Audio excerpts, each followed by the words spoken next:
I think there's always been a natural dislike and jealousy toward Robyn. Hey friends, I'm Emma. Welcome back to the show on TLC Next Chapter. Be sure to hit that subscribe button and give this episode a big thumbs up. Again, Sister Wives star Kody Brown has shocked fans with another offensive gesture. While he is famous for speaking nasty and unappealing things, this time he truly went above and beyond, and fans weren't afraid to call him out once again. So what's the tea this time? Let's dive in. Kody Brown's latest gesture has fans sickened. For a few seasons now, Kody Brown has been disrespectfully and, quite honestly, repulsively behaving. He once stated that his then-second wife, Janelle Brown, only desired him because he resembled a piece of meat. He even stated she admired his six-pack and his looks, which had viewers in stitches, as he never really had an aura of hunk about him. Instead, he continues to make audiences cringe, particularly once he begins to obsess over Robyn Brown. He once referred to her as a pretty diesel pants model. Now, at the beginning of season 19 Tell-All, as Kody and Robyn were preparing to exit, he actually referred to her as delicious looking, and then proceeded to make a slurping sound with his tongue. The sight was just too much for audiences to bear. Viewers were immediately turned off. Nobody has ever actually believed that Robyn is delectable, and that could be because she's always playing the victim, and because of the years of alleged lying she's been accused of. A few people attempted to justify Kody's love for Robyn, but everyone else was quick to claim this was the worst part of the whole season. One fan even claimed it was up there with Robyn, referring to Kody as nice and raw in Garrison's tribute segment. Everyone was grossed out. One viewer penned that they were still trying to wipe their eyes after seeing that scene. Another literally typed they vomited in their mouth watching Kody slurp and fawn over Robyn. The scene was just too much. Viewers can appreciate affection, but this was way too over the top. Let's not forget, Robyn has also been called out for referring to Kody as yummy when she spotted him on horseback in Wyoming. That was during Garrison Brown's funeral. A moment that was supposed to be off limits, yet somehow turned into another Robyn and Kody spectacle. Kody Brown had always been enamored with Robyn, from the very moment she came into the family. He obviously preferred her to Christine, Janelle, and Meri, and Sister Wives viewers caught on early. He dedicated most of his time to Robyn and her children, even though he had 13 other kids who also required their daddy's affection and attention. So when he slurped and described Robyn as delicious, it crossed a boundary. Audience members had had enough. To make matters worse, he even made a comment that suggested she was pretty only because a makeup artist did her makeup. That's what happens when two individuals don't actually get along but feel pressured to act for the cameras. One fan called the scene made them very uncomfortable. Performative in the worst possible way. Robyn may have been relishing it, but it was terrible to watch. It was neither romantic nor genuine. Kody just continues to demonstrate that he's immature, rude, and emotionally undeveloped. Hard to comprehend how any of the women ever wanted to get intimate with him. The man's a grown child, and not in a lovely way. Last Friday's episode? Catastrophic. The viewers are tired. Safe to say, no one wants to hear or see Kody speak about how much he loves Robyn again. Robyn Brown and the sacred cow moment, Sister Wives viewers were also shocked at something Robyn did on the tell-all. It got emotional when Kody was questioned about the unequal love he gave his ex-wives, Christine, Janelle, and Meri. While those wives spoke about their things and issues regarding the way Kody treated them, what truly shocked people was Robyn's reaction to being termed the sacred cow. Robyn Brown doesn't watch the old clips. In the first half of the tell-all, Robyn spoke about how much pressure it was to see how everything turned out in the family. When Suki asked her why she does not watch reruns, Robyn said it was too sad. She said it made it worse to watch her loved ones fighting and rebuking one another. But a lot of fans weren't having it. They thought Robyn was faking it again, when in fact, her actions spoke louder than words. Robyn appeared to relish being labeled the sacred cow, Social media erupted when followers witnessed the moment Janelle spoke about how vital Robyn was to Kody. Janelle said that if any of the former wives even broached the topic of Kody's favoritism, he would become upset, as if nobody could touch the sacred cow. When Robyn saw that clip again, she smiled. And that smile raised plenty of eyebrows. Some fans think that she really didn't mind the title, or at least the attention. Folks saw how her expressions, even if she wasn't looking at the clips, seemed smug, as if she was enjoying the drama in her own mind. I guess everyone got what they desired and allegedly feel better. But Robyn looks like she takes pleasure in it, one fan commented. Another fan said that their husband didn't watch the season, but watched the tell-all and stated that Robyn's entire attitude was telling. Was that smile necessary? Why is she smiling like that? I must say, I love the sacred cow remark. Pure accidental brilliance. Haha, seriously, that sacred cow moment. Iconic. And honestly, I'm glad Robyn had to sit there and watch it all. Maybe now she'll get a glimpse of the pain she caused the other wives. Though honestly, it's doubtful she'll ever truly see it. We're talking about someone who has mastered the victim role. Robyn's reasoning for not watching the throwback videos? Totally weak. She does not watch because secretly, she doesn't want to confront reality. If she does, in fact, view the videos, she can't pretend that it didn't occur. She selectively chooses what to participate in, because denial is more convenient than responsibility. Sister wives, Robyn Brown, attempts to call out Meri. There were some surprises for Robyn Brown herself in the first half of the tell-all. In a private moment, Robyn alleged there was something the public didn't understand about Meri and Kody's relationship, although she was not willing to explain out of respect. Nevertheless, she took care to indicate that Meri had asked Kody to leave, which was a direct contradiction of much of what Meri had said previously, particularly after she was let out of their church. Again, a pivotal character in this long-standing family reality show ignited huge outrage for a moment that made all of his fans cringe collectively. With years of controversy under his belt, Kody Brown has cemented a reputation not only on shocking concepts, but on rants and statements that wildly fluctuate between insane and outright offensive. But this time, he went one step further. That exact instant provoked an instant visceral response among fan cultures online. It played out in the early part of the tell-all, a bit intended to look back on the emotional arc of a broken-down family attempting to mend. But rather than coming at it with grace or maturity, Kody went for showmanship that bordered on embarrassment. As he prepared to leave with his sole remaining partner, he turned to Robyn and loudly referred to her as eye candy, and theatrically slurped his tongue in an exhibition of lust. It was a jarring moment, the host visibly flubbed, not knowing how to recover, and the audience immediately took to the internet to respond. This was not a misstep or cringe-worthy, off-the-cuff joke. It was a completely deliberate action, with the cameras rolling and the audience watching. And for many longtime viewers, it was the worst moment of the entire season. Not only for what was being said, but for when and where it was said. Let's not forget, the reunion was taped in the wake of deep emotional trauma. The family had just bid farewell to one of their own, and the mood was thick with sorrow. For Kody to behave that way amidst it all, it wasn't just out of place, it was totally tone-deaf. A disturbing pattern of behavior, viewers quickly remembered another instance from a previous visit to the Highlands, where Robyn and Kody flirted with each other while on horseback in honor of the recently deceased. Robyn had purred at Kody and referred to him as yummy back then, something many fans had found childish and creepy.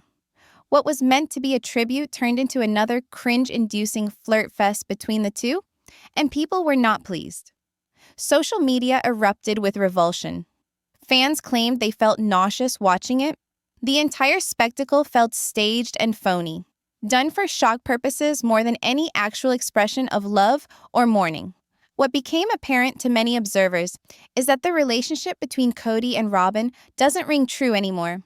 Their romance looks manufactured, founded upon dramatized flattery and performativity rather than actual closeness. What made it worse for long-term viewers was how it displaced the presence and narratives of the other wives. The women who raised children, cared for homes, and kept the family afloat through turmoil. Now, none of that seems to matter. Not when every emotional beat is overshadowed by Robyn and Kody's overly dramatic romance. Robyn's role in the backlash. The criticism hasn't been limited to Kody. Robyn, once seen as the calming, empathetic force of the family, is now facing intense backlash too. Her willingness to play along with Kody's antics, even during times of mourning, has shattered her previous image. Where she was previously considered to be wise and measured, she's currently regarded by many as equally to blame for the breakdown of the family. Her implication in these cringeworthy moments, particularly when the family is in mourning, has left a sour taste in fans' mouths. Some viewers attempted to stand up for the couple, stating that all people show affection differently, even if it's clumsy. But most weren't buying it. Most concurred. There's a time and a place for everything. And this certainly wasn't. There's a time and a place for everything. And that instant during a tribute-filled reunion was obviously neither. The juxtaposition of the seriousness of the moment with the pair's over-the-top antics couldn't have been more jarring. Season 3 vets remembered earlier scenes in which the patriarch conducted himself similarly in a weird and egocentric fashion regarding his past brides. In one show, he teased that one of them was only interested in him for his body, likening himself to a slab of raw meat. It was obviously meant as humor, but came off as arrogant and tone-deaf. He proceeded to say it was his abs that had attracted her, a declaration so preposterous that even the cast members were laughing. Not necessarily because they concurred with him, but because they were shocked. This sort of self-promotion, where love is equated with physical attraction or embellished charisma, has been a running theme throughout his story. Instead of recognizing the worth of emotional connection or mutual respect, he defaults to shallow humor or objectification. And his past lovers bear the burden of the emotional labor. Critics say these moves cross boundaries of bad taste. They indicate something more fundamental. All he does is artificial. A bid for survival and control in a narrative far beyond his reach. As his ex-partners set out in new directions, opening up their own companies, making new friends, and establishing themselves on their own, he gapes more and more alone. Even his sole remaining wife, while still with him, has seemed to suggest frustration. In more subdued moments, she's confessed missing the group feeling they'd shared. But her words are usually overwhelmed by his boisterous, flashy assertions. Other viewers have started wondering if her devotion stems from love, or merely the fear of being left behind alone. The fan base itself has changed.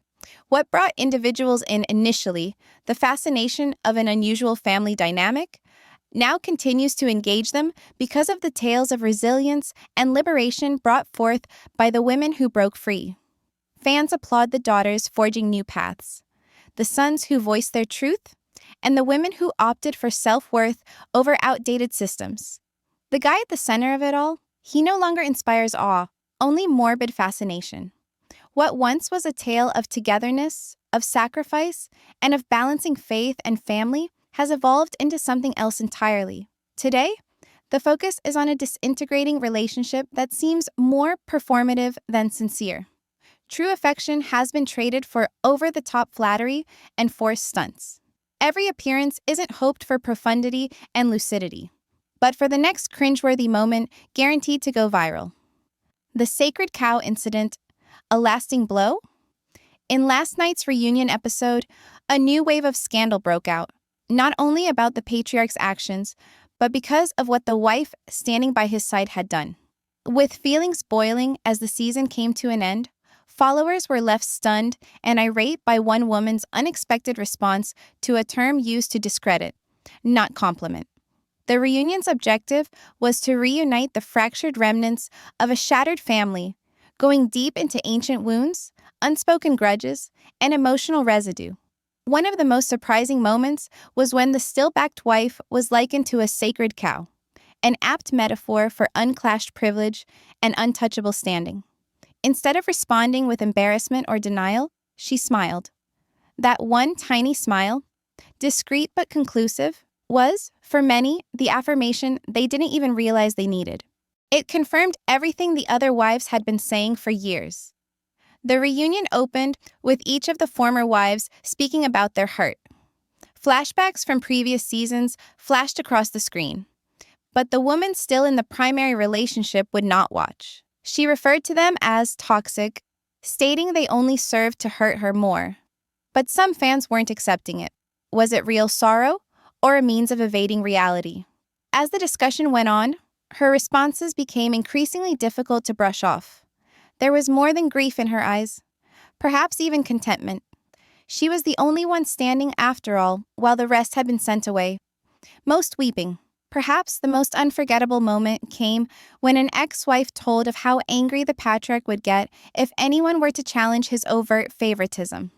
Whenever one of the initial women expressed unease regarding his connection with the latest partner, he'd become defensive, playing the role of she was above criticism. That same wife, with both sarcasm and understanding, called her the sacred cow. It wasn't a compliment. It was a metaphor, a warning. A truth, at last, spoken aloud. First line, for on-screen or voiceover, favoritism. That was when the jaw-dropping smirk first appeared. Her reaction was subtle, but unmistakable. Rather than display humility or surprise, she smirked as if to say, "Yes, that's exactly right." It was the kind of look that read not as discomfort or denial, but as satisfaction. And for opponents of the relationship, that moment was all the confirmation they needed. She didn't even flinch. One viewer wrote on a forum after the episode, "You'd think someone who always says she's misunderstood would cringe at that." Instead, she looked proud. Others noticed too, even those who hadn't been following the show closely. One viewer posted, "My husband doesn't even watch this show, but when he saw that scene, he looked at me and said, 'Why does she seem like she's enjoying this?' I didn't have an answer." Social media and fan boards burst with reactions from stunned shock to out-and-out outrage. "It wasn't a smile," someone said. "It was the posture, like she'd been anticipating that praise, even when it was covered in sarcasm." For most, that moment clarified everything. "She never wanted equality," another fan wrote. "She wanted the throne. And now that the others are eliminated, she's occupying it, unapologetically." More alarming, observers pointed out how the now notorious sacred cow tag, rather than being questioned or even confronted, appeared to become a perverse badge of honor. She didn't protest what it meant, she didn't defend herself either. She just took it and smiled. That response reopened old sores for fans of long standing, who recalled how frequently the man in the middle had written off the pain of his other wives. Whenever they had complained of unequal treatment, he would redirect the topic or accuse them of being insecure. And yet, in her case, his defensiveness became nearly like reverence. As a viewer explained, "It's like we've been gaslit for years. He told everyone he was being fair, but now it's out in the open. He worships her, and she knows it." Later in the same reunion, things took another turn. While reflecting on the unraveling of the original union that had formed the foundation of the family, the favored wife offered a quiet bombshell. She said she would never tell what actually went down, out of respect. Then immediately qualified by saying the first wife had asked to be left behind. That half-disclosure only made it worse. "It totally contradicts everything she's ever said about sisterhood, togetherness, and support," one fan posted. Another called it a huge betrayal. "She always professes wanting peace," they went on. But then she throws shade on camera like that. To many, it seemed less respect and more control of the narrative. Now that she's standing alone, fans say, she thinks she can rewrite the whole story, without payback. But this tell-all was about more than settling scores. It was a reckoning. The slow, agonizing disintegration of a one-time vast family came to its inevitable, sorrowful conclusion. For those viewers who'd followed the show year after year, invested in the peaks and troughs, the conclusion came as both gratifying and heart-wrenching. While the woman at the center attempted to look pained over the destruction of the family framework, her face told otherwise. Her slumped posture, her well-rehearsed words, her avoidance of certain clips, all indicated one thing: a feeling of triumph. But what was this kind of triumph? The ex-wives candidly discussed betrayal, about being emotionally neglected for years, about always being made to feel less than. For them, leaving was the most difficult thing they'd ever done, but it was the only way to mend. And for the man, at the eye of the storm, this wasn't about lost love. It was the breakdown of the whole system he insisted would function. What had begun as a religion-based cooperative family had degenerated into a solitary kingdom, with but one queen sitting on the throne. In some respects, this reunion was more revealing than any season thus far, not due to what was said, but due to what was revealed. The micro-expressions, the smirks, the prolonged silences, the choice of words, the defensiveness, it all made one thing clear. The roles were never equal. The love was never balanced. And now, no one is pretending otherwise. As the credits rolled, fans were left to ponder what future, if any, awaits the family in its current incarnation. The days of harmony, of shared dreams and sisterhood are clearly gone. What comes next is unclear. But one truth stands tall: the illusion of fairness, destroyed. And to those who saw that smile, the time that she was called untouchable and didn't protest, it wasn't a wake-up call. It was the ultimate validation. The sacred cow, hitherto shielded at all costs, now stands exposed in the open pasture. And perhaps, just perhaps, that's precisely where she had hoped to be. Outro, call to action. Thanks for watching. If you'd like more of these breakdowns, don't forget to subscribe, comment, and like. New deep dives each week. See you soon.